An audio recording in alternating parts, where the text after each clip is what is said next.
2020 started with Australia ravaged by the worst bushfires in decades.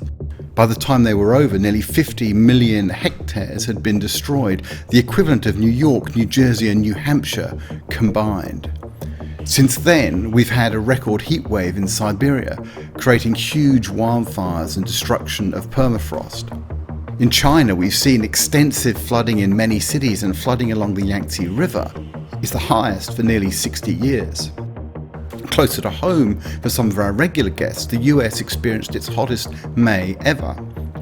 Looking ahead, according to the US National Oceanic and Atmospheric Administration, there is now more than a 99.9% chance that the years 2014 to 2020 will all be one of the 7 hottest years since 1880.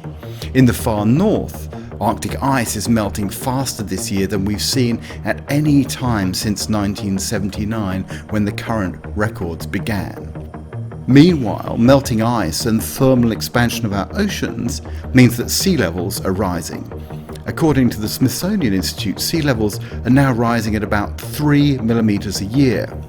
This doesn't just mean that high tide marks are creeping slowly and inexorably upwards. It also means that coastal cities are spending many billions of dollars to defend their property and people.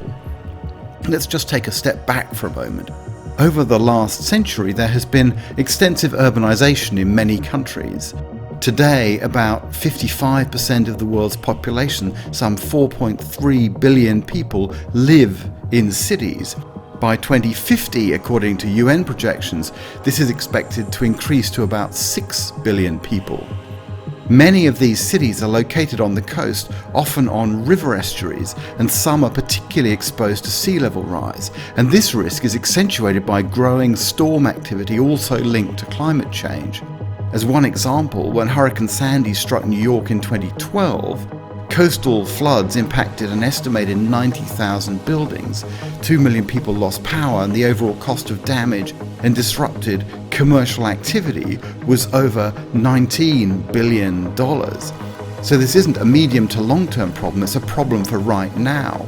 Last year, New York City announced a $10 billion plan to improve its resilience to sea level rise. Globally, as the C40 initiative puts it, by 2050, over 570 low-lying coastal cities will face projected sea level rise by at least half a metre. This puts over 800 million people at risk from the impacts of rising seas and storm surges.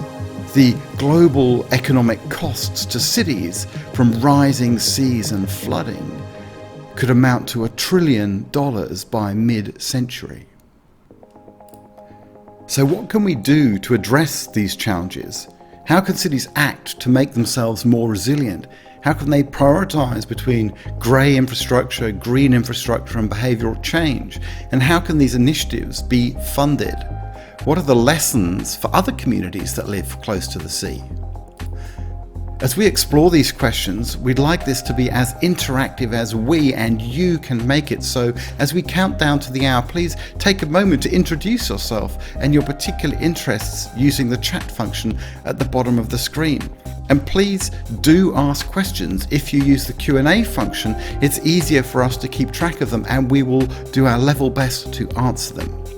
To help us explore these issues and figure out how we can each take action, we have a wonderful group of guests today, including Kate Boicourt, Director of Resilience from the Waterfront Alliance, Christian Barja, Programs Director Climate Resilience from the Urban Sustainability Directors Network, and David Godshall, Managing Director and General Counsel of Quantified Ventures.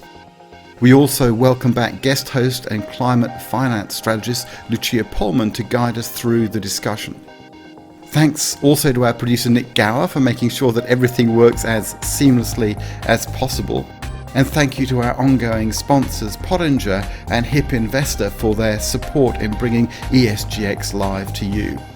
So from me, Nigel Lake in New York, and my co-host Paul Herman in San Francisco, thank you very much for joining us today. We very much look forward to the discussion, to answering your questions and helping to share information and education that helps to build stronger economies and a more inclusive society.